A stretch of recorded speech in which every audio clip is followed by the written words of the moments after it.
Well, good morning, everyone. My name is Woody Kingman, and I'm honored to represent the Blake Alumni Council and the Office of Institutional Advancement, which sponsors these events known as Breakfast at Blake. Thank you for attending this morning. It says a lot about our speaker in that we have another record January attendance. It's really great. I'm thinking back to our first Breakfast at Blake. I think we had 15 people in attendance, 8 of whom were family members of the speaker. And those were the numbers, believe it or not. So anyway, thanks for coming this morning. Before we hear from Miles, let me urge you to mark your calendars for February when we will hear from Blake parent Carla Vernon. Carla is the president of the General Mills Natural and Organic Operating Unit, and she'll talk to us about Food Matters, looking to our grocery cart for hopeful solutions to climate change. I thought it was my car, but I guess it's the grocery cart that can make a difference. So that'll be a good talk. Join us then. And today we get to hear from Miles Fiterman, class of 1989. After graduating from Blake, Miles attended Drake University and spent the next 10 years pursuing a career in real estate, ultimately working for his father in the family real estate development company. But Miles' true interest lay in the world of art, a passion he developed from hours and hours spent with his art collecting grandparents, Miles and Shirley Fiterman. And so Miles commuted to New York City, where he studied at Christie's Education and earned his master's degree in modern art, connoisseurship, and history of the art market.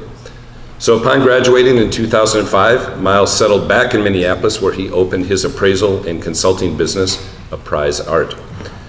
Miles is the father of 3 children. They're all here today, Patrick and 2 Blake students. Rebecca, 2nd grader, is here to listen to Dad, and so is Charlie, a senior here at Blake. So here with his presentation under the gavel, Reflections on the High Stakes and Hijinks of the Global Art Market, is Blake's own Miles Fiterman.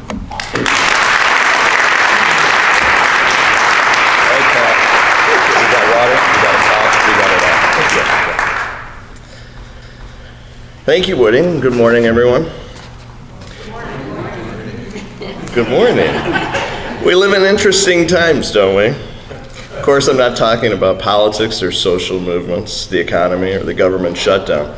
I'm here this morning to talk to you about the art world and provide a few reflections on my experience operating within it.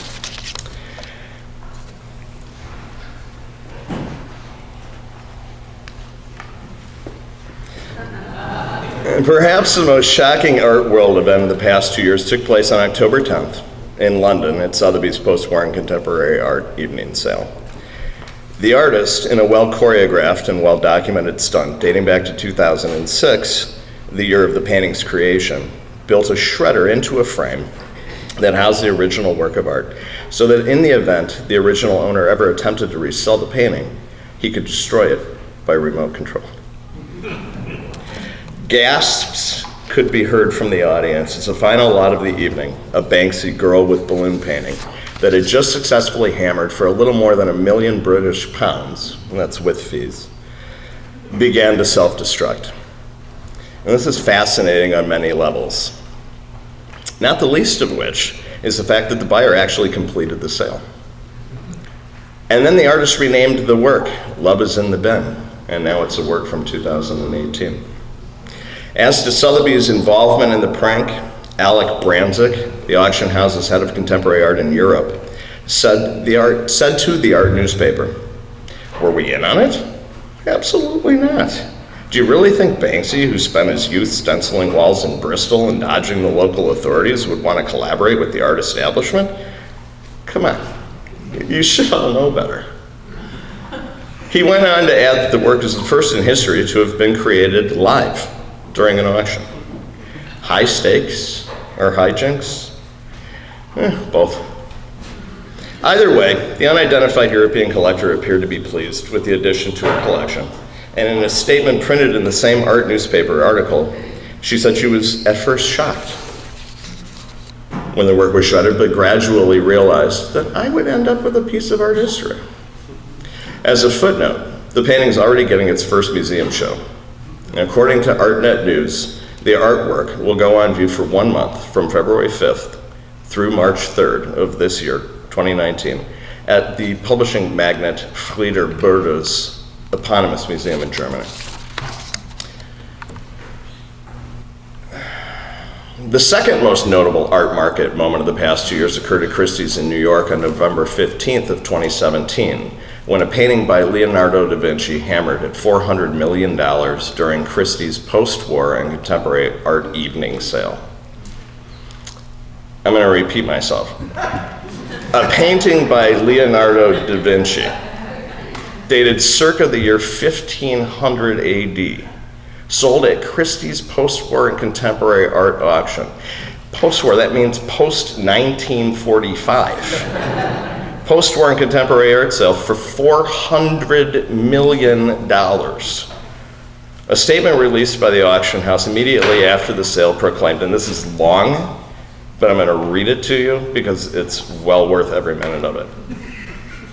On a historic night at Christie's in New York, Salvator Mundi, a depiction of Christ as Savior of the world by one of history's greatest and most renowned artists, sold for $312,500. It's hard to even get out of my mouth, including buyer's premium, becoming the most expensive painting ever sold at auction. This stunning price reflects the extreme rarity, this is Christie's still talking, the extreme rarity of paintings by Leonardo da Vinci. There are fewer than 20 in existence, acknowledged as being from the artist's own hand, and all, apart from Salvator Mundi, are in museum collections. The global interest in a work that has been hailed as the greatest artistic rediscovery of the last 100 years saw a rapt audience of nearly 1,000 art collectors, dealers, advisors, journalists, and onlookers packed into the main auction room at Rockefeller Center, with many thousands more turning in via live stream. Since the sale of Salvator Mundi was announced on October 10th at Christie's, almost 30,000 people flocked to Christie's exhibitions of the male Mona Lisa in Hong Kong, London, San Francisco, and New York, the first time the painting had ever been shown in public in Asia or the Americas. The inclusion of Salvator Mundi in the National Gallery's landmark 2011-12 exhibition of Leonardo's surviving paintings, the most complete display of works ever held, sealed its acceptance as a fully autographed work by Leonardo da Vinci. This came after more than 6 years of painstaking research and inquiry to document the painting's authenticity. It was a process that began shortly after the work was rediscovered, heavily veiled with overpaints, long mistaken for a copy, in a small regional auction house in the United States in 2005. Prior to that, it was consigned to a 1958 sale at Sotheby's, where it sold for £45. According to Christie's, the Leonardo was offered in the post-war and contemporary art evening sale as a testament to the picture's enduring relevance. That's some statement, considering the painting leapfrogged approximately 465 years of history to join the post-war category, for one simple reason. And that's the highest concentration of wealth that appears to bid at art auctions. High stakes? Check. Hijinks? Check. The third most notable art market event took place exactly 1 year later on November 15th of 2018, the evening that David Hockney became the world's highest priced living artist at auction. ArtNet News reported, tonight, in a crowded sales room at Christie's Rockefeller Center headquarters in New York, David Hockney's famed 1972 portrait of an artist, Pool with two figures, sold for $90.3 million after 9 minutes of bidding, becoming the most expensive work by a living artist ever sold at auction. The winner was bidding by telephone and was represented in the room by Christie's U.S. Chairman Mark Porter. The Hockney, which measures 7 feet by 10 feet, had been tagged with an on-request estimate said to be in the region of $80 million, and was offered at Christie's post-war and contemporary art evening sale without a reserve, meaning that the house was free to sell it at absolutely any price. Typically, an undisclosed minimum price is agreed to by the seller. The previous top mark for a work by a living artist at auction was held by Jeff Koons, who notched the record in 2013 when the orange version of his balloon dog sculpture went for $58.4 million at Christie's. The Hockney seller tonight was Joe Louis, the British billionaire known for making big bets on both currency and art. He acquired the majestic Hockney in 1995 from another major league collector, the American entertainment billionaire David Geffen, who had held it since 1983. The work, which was first sold at the Andre Emmerich Gallery in New York, had appeared in Hockney's recent retrospective, which had triumphant stands at Tate Britain, the Centre Pompidou, and the Metropolitan Museum of Art over the course of 2017 and 18. Christie's pulled out all the stops promoting the work, publishing a special catalog for it that runs to more than 100 pages, and giving it pride of place at Rock Center during its pre-auction previews. Louis is known for keeping a low profile, but is believed to have been part of George Soros' effort in 1992 to bet against the British pound, a risky move that resulted in large windfalls for both investors. In 2016, he was the subject of a report in The Guardian, spurred on by documents from the leaked Panama Papers that suggested he quietly bought much of the storied collection of contemporary art assembled by Victor and Sally Gans before it was sold at Christie's in 1997, and then made a tidy profit when those works soared on the auction block. Since the sale of the Hockney in November, speculation has circulated that the buyer may have been Louis himself in an attempt to bolster the market for Hockney's overall body of work. High stakes, for sure. Hijinks? Possibly. And a little bit about me. I was extremely fortunate as a young person to have been exposed to the formation of an important collection of modern and contemporary art in a time that existed before speculators and trophy hunters had entered the market en masse. I was exposed to an art world that was rapidly evolving away from the traditional model of straight white men painting portraits in studios and landscapes en plein air.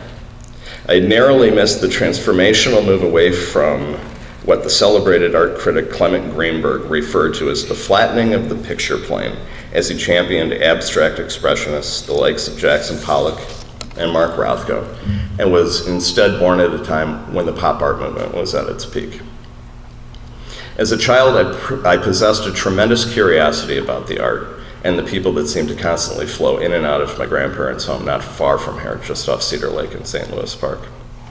They had begun collecting art in the 1940s and continued to actively collect until 1999, when my grandfather suffered a debilitating stroke. It was an incredible time for them, and they had a marvelous 50-year run collecting together. They were collectors at a time when it really wasn't all that fashionable here in the Twin Cities. In fact, if it weren't for my grandmother's hairdresser, Gordon Loxley, and his partner, George Shea, very few of us would have come to know modern and contemporary art in the fashion we're now accustomed to. Gordon had a dynamic, larger-than-life personality and was armed with an eye so keen, very few dared challenge him, including Martin Friedman, the revolutionary director of the Walker Art Center from 1961 to 1990. Together, their influence led to the formation of several blue-chip private art collections and one of the most influential modern contemporary art museums in the country. In his New York Times obituary from 2016, the paper borrowed a quote from a previous article from 2012 in the New York Observer, which read, "If Minneapolis is the Paris of the Midwest, the Walker is its Louvre. Its Louvre and its d'Orsay and its Eiffel Tower." That's a far cry from the museum Friedman inherited, the same one that the New York Times asserted grew out of the haphazard personal collection established in 1879 by Thomas Barlow Walker, a Minneapolis lumber baron. Friedman is credited for his scholarly knowledge, marketing sensibilities, and persuasive nature. He was a master at identifying important new work and convincing patrons to assist with major commissions and acquisitions. My grandfather was an enthusiastic supporter of Martin's mission, and fortunately for me, I had a seat in the front row as all of this developed. My early exposure to great art and philanthropy imprinted a deep-seated desire for me to become a participant. I studied each new work of art as it entered the collection. I memorized artists' names, dates, and titles. I read exhibition and auction catalogs, artist monographs, and trade magazines. I took advantage of every invitation to visit museums and galleries. Lunches with dealers, the likes of John Stoller, were always a special treat, as were visits to the house with Gordon and George. sometimes they even brought an artist with them. My favorite invitation of them all was the first invitation to join my grandparents as they hosted visiting museum patron groups at their home, and being given the opportunity to hear them tell all of the fascinating stories that came with the acquisition of each piece of art to a large group of enthusiasts.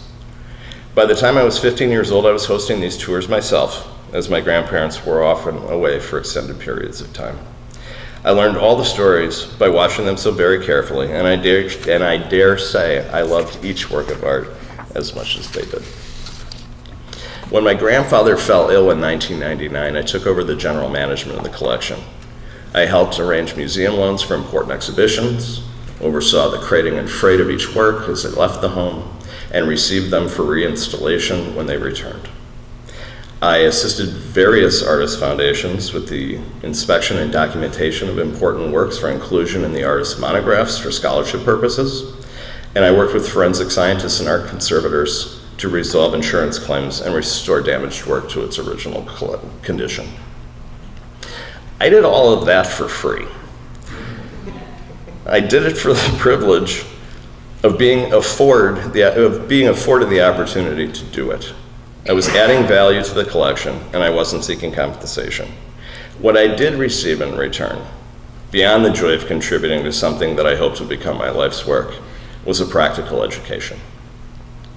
Eventually, the seed that was planted 30 years earlier began to bloom, and I realized I can make a living performing the same services for others. I went to New York, where I enrolled in Christie's education. On December 15th, 2005, I graduated with a master's degree, that's what he said, in modern art connoisseurship and history of the art market, and joined the International Society of Appraisers as an expert in the field of fine art. Now I had credentials to support my practical education. I'm not trying to fool anyone. As many of you know, starting a small business and sustaining it over an extended period of time isn't the easiest path to success. But if you're passionate about what you're doing, if you love it to your core, if every day you approach the mission with dedication and commitment, and you can hold on long enough, interesting things might just happen. They did for me.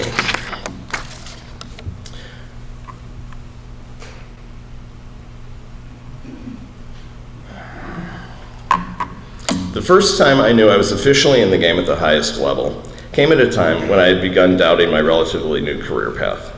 My wife Amy and I had recently returned from our art-filled honeymoon to Paris and Amsterdam. We were living in our new home in Golden Valley, and we had just learned that Amy was pregnant with our daughter, Rebecca.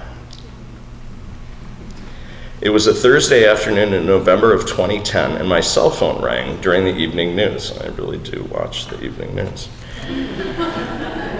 It was before the blight of robocalls had taken over our cellular communications, so I saw nothing of the fact that it was an out-of-state area code. On the other end of the phone was a pleasant female voice which informed me she was an attorney and had been asked by her managing partner to call and inquire if I would be available to serve as an expert witness in a federal court case they were litigating. I informed her that I had never served as an expert witness before and was concerned that I wasn't experienced in that space. She informed me that they were familiar with my work and had also received an endorsement from an attorney in New York who was not involved in the case, but also knew me and my work well.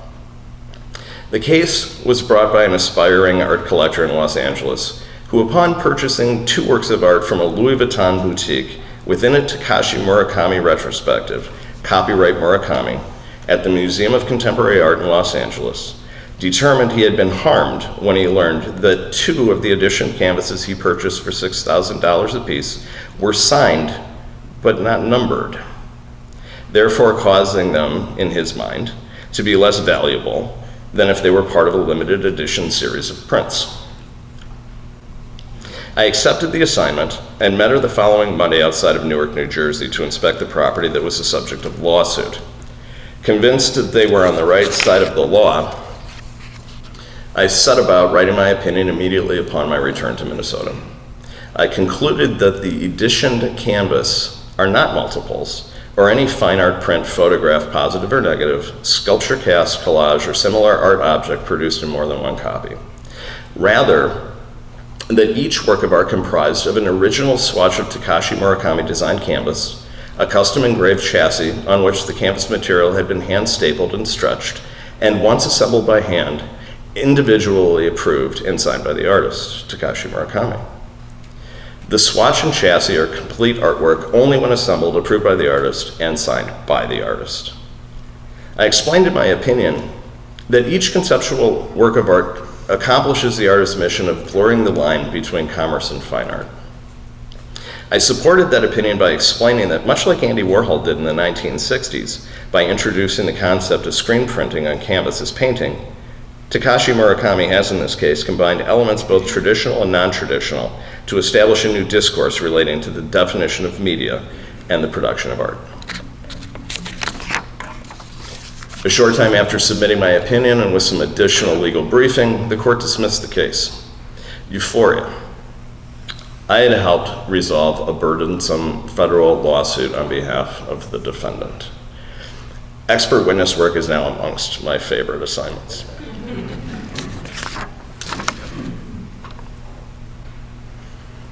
Another highlight happened more recently.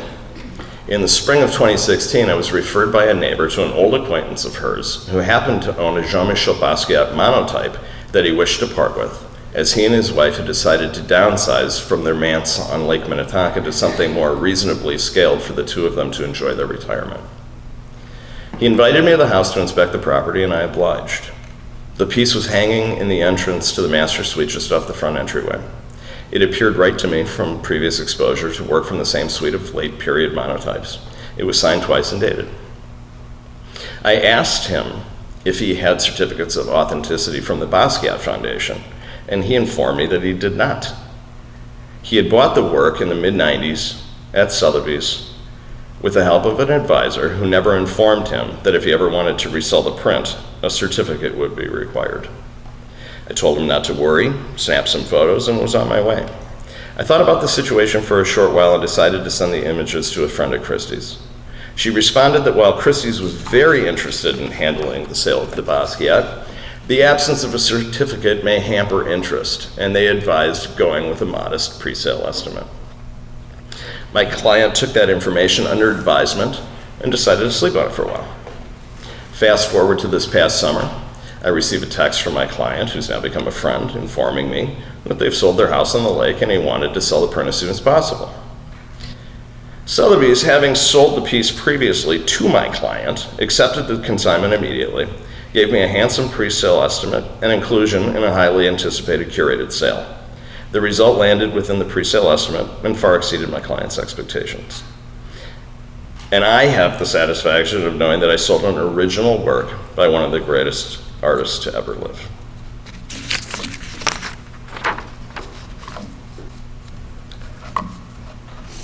In my business, I often encounter clients who are dealing with loss.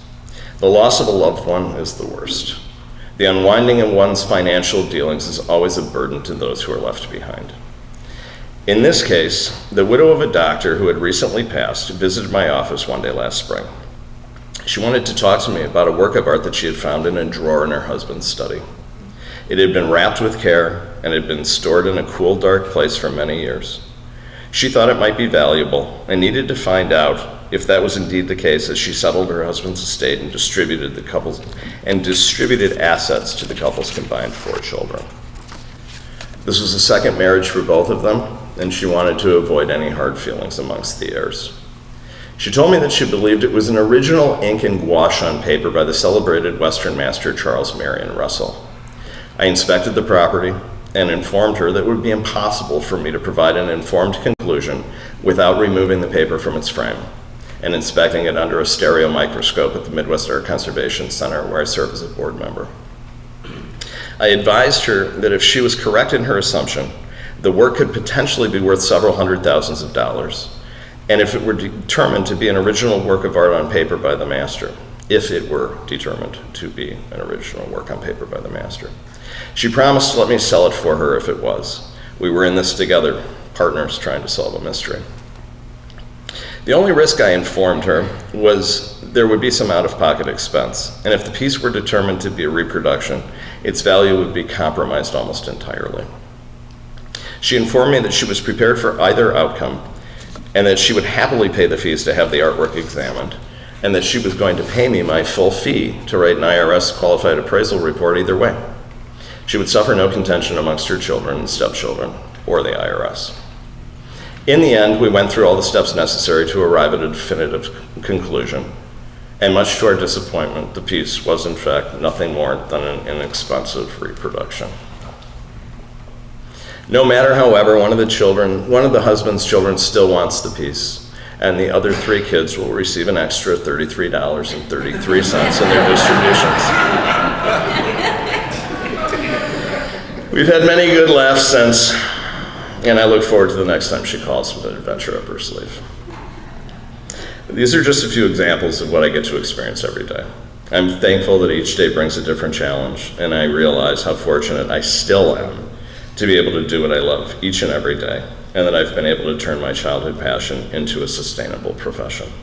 Thank you for your time this morning. I'd be happy to answer a few questions if anybody has any. What do you anticipate the art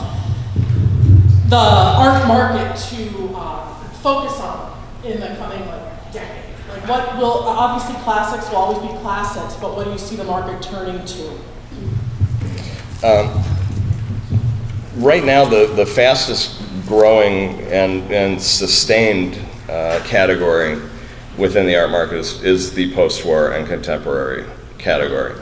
And whereas many art market enthusiasts and academics are predicting a downturn in 2019, I think if you examine the art market history, this may be a slowdown, a cooling off period, perhaps after some extraordinary results in the last couple of years. But I think the market will continue to be strong.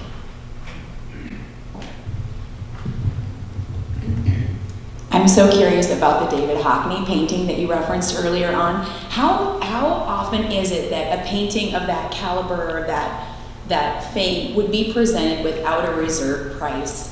Is that something that happens a lot, or was that just such an anomaly that really surprised people? I wasn't sure what to make of that part. I don't think the lack of reserve necessarily had anything to do with the outcome. David Hockney's market has been beneath its value for many years. He kind of was considered in a dichotomy both the greatest draftsman and one of the greatest painters alive, and also a bit of an art market prankster at the same time since the 1960s.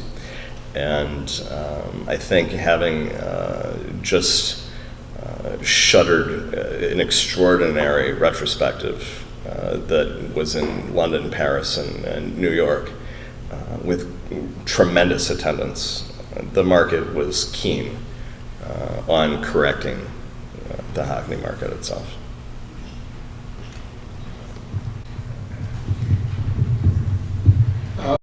What impact have the Chinese had on the international art market? Chinese or other kind of newcomers to the big modern art field? Russia, India, and China, beginning going back to around 2004, 2005, have flooded the market with tremendous new wealth and have raised the bar as far as pricing is concerned tremendously. What observations do you have, Miles, related to Olga Vizo's downfall at the Walker, related to the scaffold sculpture?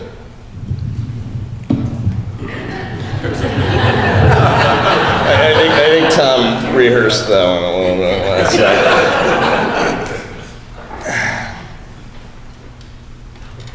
There's no clear answer, Tom, necessarily. I think that Olga's tenure at the Walker was at times very successful, but also fraught with some skepticism, both on behalf of her board and the public. I think the scaffold decision was overblown. Had it been handled more appropriately, visiting council and so forth for the tribal community ahead of the installation of the piece with greater explanation to the public of what exactly it represented, may have had a different outcome. What advice do you give to aspiring artists to break into this world of stardom or into the stratosphere of high value art? How does one do that? If I knew the answer to that question, I would be a high valued artist myself.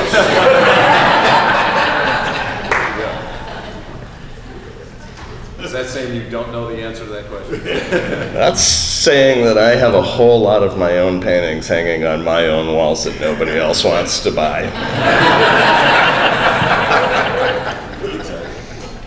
Miles, what are some names that are out there that might become household names that we don't know yet? Who do you admire that could next year, 5 years, 10 years from now be names that we recognize and maybe see at the Walker?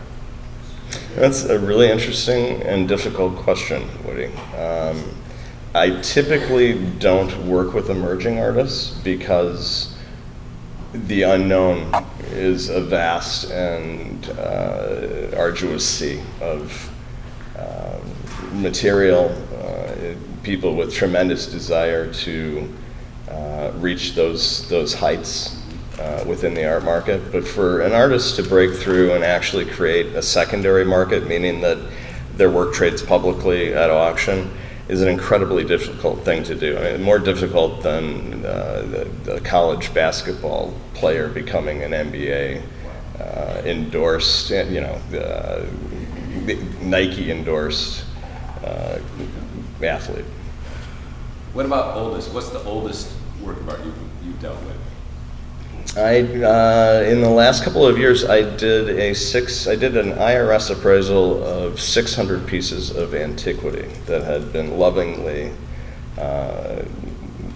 curated and displayed in the home of a family here in the Twin Cities. Wow. So Roman, Greek, all the way back to Mesopotamia. wow. That's quite a breath from Hockney back to Mesopotamia. It was a deep breath. Any other questions? Well, Miles, thank you very much. This is terrific.